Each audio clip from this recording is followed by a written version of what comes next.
Hi there everyone, how we all doing, etc, etc, etc. Right, what is the script with Celtic and happy birthdays? Why are we getting so much content from the club to do with birthdays?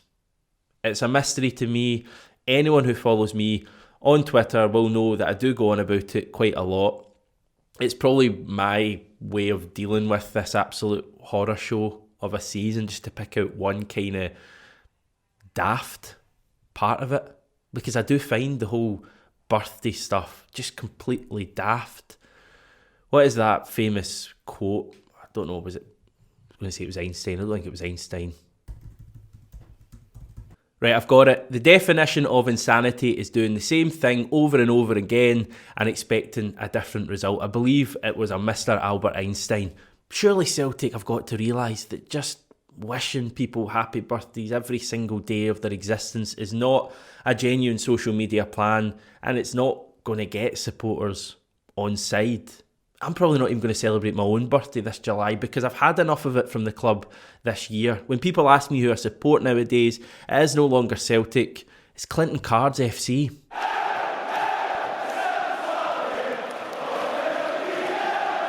Can you tell I'm one day into a 10-day self-isolation period? I do feel like I'm climbing the walls a little bit, so I'll tone it down a little bit for the rest of the video. But seriously, Celtic, scrap all that happy birthday patter. We are 10.5 weeks away from our first Champions League qualifier. This isn't a Champions League qualifier against KR Reykjavik or Sharnan or Linfield or some other diddies from a far-flung country.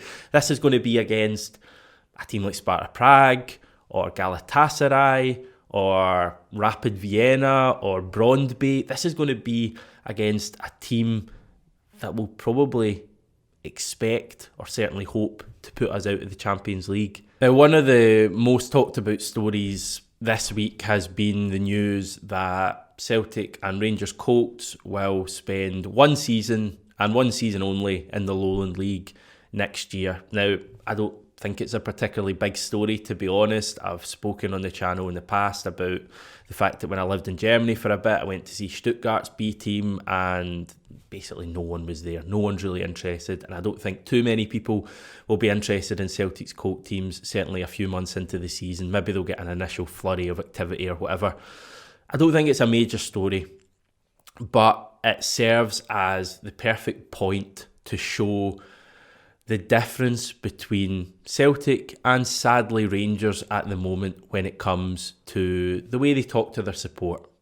Now, what communication have we had from Celtic with regards to this Colts story that fans would definitely be interested in hearing about? Would love to hear the reasoning from the club. Why have they decided to go down this road?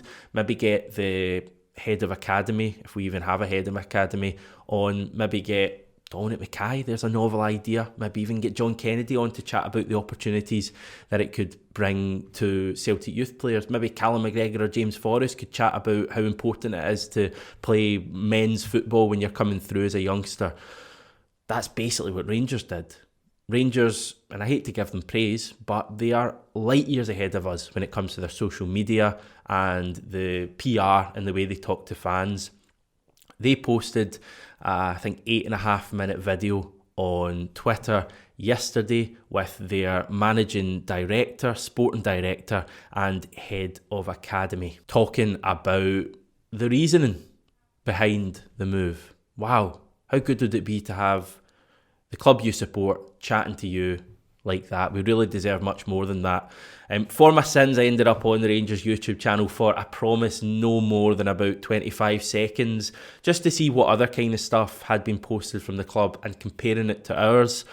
And there was another video, this one about 9.5 minutes, from their managing director chatting about some sort of development in a move to make a Rangers museum. Now, I don't really know what they've got to show off, but the point stands that once again, it is a person, a high-profile figure at their club, chatting to the supporters, keeping them in the loop, talking to them at a level basis as opposed to teacher to school kid, as is the way Celtic seem to chat to their support. But it's not just a Glasgow thing, it's not just Celtic v Rangers. I also actually got recommended a video from Aberdeen's YouTube, and they had a video go up 30 minutes long with their chairman and I think their commercial director chatting about what is going on at the club at the moment, even answering some questions brought in from supporters. Now, can you imagine Peter Lawwell and Ian Bankier sitting there doing likewise? No, you can't. Even Falkirk, who are probably the only other team in Scottish football that are even comparable to Celtic in terms of levels of crisis, they are getting set to spend a third season in the Scottish third tier next year. I think they finished 5th in League One this year. So they are not a club in a good place. Fans far from happy. And even they posted an open letter from the chairman yesterday apologising for this shambles of a season from their point of view and giving some idea as to how they can build going forward. Now, in the interest of fairness, the response was very negative from the Falkirk support. The general mood, looking at the replies on Twitter, seemed to be less talking, more action. So if Celtic were to put out something similar to this, they wouldn't exactly get loads of pats in the back and people going, oh, great work. They would probably open themselves up to even more criticism. But at least Falkirk have the guts to stand up and chat to supporters, and they're not just firing out happy birthdays to Pedro Moutinho and Russell Latipi. Now, I should clarify, this video isn't a dig at the people working in social media roles at Celtic. Having worked in conjunction with the club in the past on an app called the Celtic Live app, you may remember it, I know that basically these people are told what they can and can't say on the social media, and the message comes from right at the top of the club. So they're probably as perplexed as the rest of us at having to send out 89 happy birthdays a week and getting thousands of angry responses from supporters. But once again, it comes down to Dominic Mackay. Now, he may be shadowing Peter Lawwell at present. He may not be able to really do much between now and starting on the 1st of July. It is just a transitional period.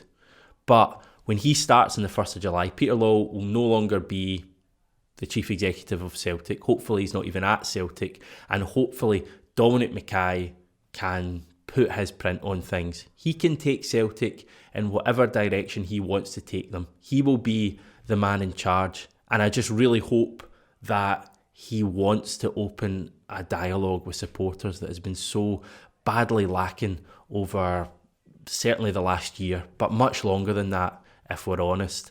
Now, a search on YouTube for Dominic Mackay, Scottish Rugby, throws up literally tens of results. So the guy clearly isn't camera shy. He wasn't in his time at Murrayfield. I hope that when he comes to Celtic Park, he will speak to supporters on a semi-regular basis. He doesn't even have to tackle all the key football issues.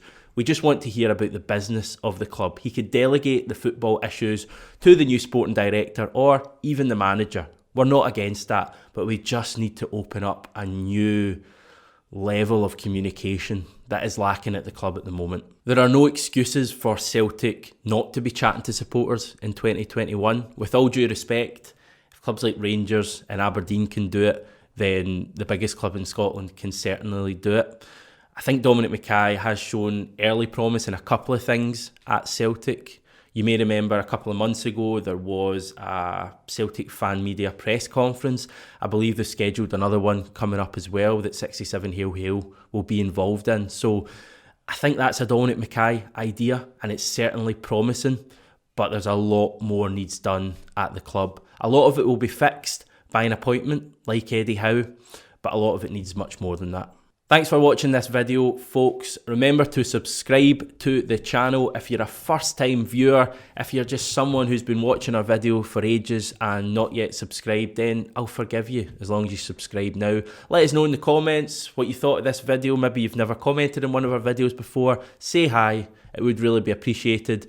No videos over the course of the weekend, sadly. No Celtic. Sadly, I'm going to be taking a bit of time off as well to stare at my walls or something during this isolation. But we do appreciate all the support. We'll be back on Monday.